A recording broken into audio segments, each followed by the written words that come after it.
There is a breakthrough in efforts to end the war with Iran. The Prime Minister of Pakistan, which has been mediating talks, says a final text of a peace deal between the U.S. and Iran has been reached. And our team at NBC News has new details about what that deal could contain. The Prime Minister says Pakistan is working with both sides to finalize next steps. President Trump said a potential deal could be signed as soon as this weekend. This has not stopped tensions, though, in the Strait of Hormuz. A U.S. official says 2 Iranian drones were shot down by the U.S. when they tried to attack commercial ships. Joining us now, NBC News senior White House correspondent Gabe Gutierrez and NBC News international correspondent Matt Bradley as well. Gabe, our colleagues have some new reporting about what could be in this potential agreement. Can you walk us through what we've learned? Well, Kate, there are a lot of fast-moving developments here, but yes, 3 sources tell NBC News. They lay out some of the details of this proposed agreement. Now, among them, reopening the Strait of Hormuz immediately, also restoring pre-war shipping through the Strait of Hormuz within 30 days, ending the U.S. blockade and extending the ceasefire for around 60 days. Now, we've just heard from a senior administration official that over that 60-day period, there might be technical negotiations that go forward. But this is all based on the Trump administration's view that Iran cannot have a nuclear weapon. And we have been hearing from this senior administration official that now there are a lot of questions about different factions within Iran, that some of those factions do not want to sign off on this deal, but that the Trump administration at this point feels confident that they could reach an agreement within the next several days. And as you said, the president is suggesting that an actual signing could come as early as this weekend, with Vice President Vance joining that signing ceremony. It's unclear, however, though,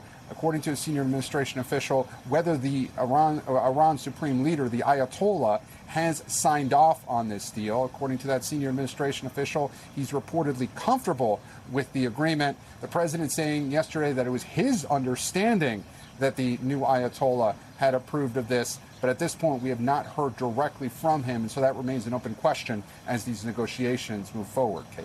Gabe, thank you. Matt, let me turn to you. What else are we hearing in the region from Iran, from key negotiators? It seems like the devil might be in the details here.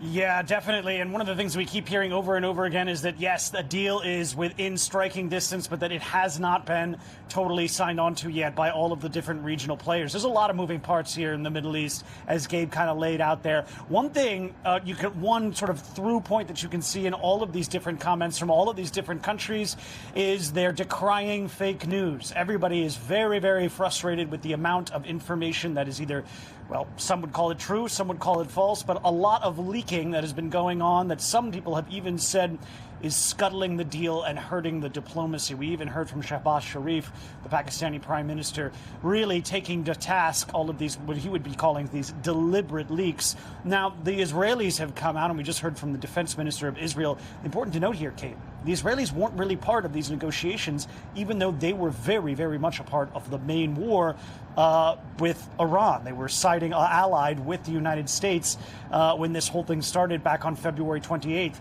They said that this deal needs to include independent verification for the Israelis that the Iranians are not going to be pursuing a nuclear weapon. We've also heard from the Israelis saying that they are not going to be withdrawing from security areas. These are some of those forward positions beyond Israeli borders that the Israelis have already been taking up in some cases for several years in Gaza, in Lebanon, and in Syria. And they said that they're not going to be withdrawing from some of their, basically their establishments, their security areas in the northern part of the West Bank, which resembles a war zone. So, for the Israelis, this is a big, big question. Beyond what was already laid out by Gabe, they want to continue the fight against their more local enemies and not have to succumb to pressure from the U.S. or Iran to stop that. Matt Bradley, Gabe Gutierrez, thanks for both of you. Thanks for being with us, both of you. We thank you for watching, and remember, stay updated on breaking news and top stories on the NBC News app or watch live on our YouTube channel.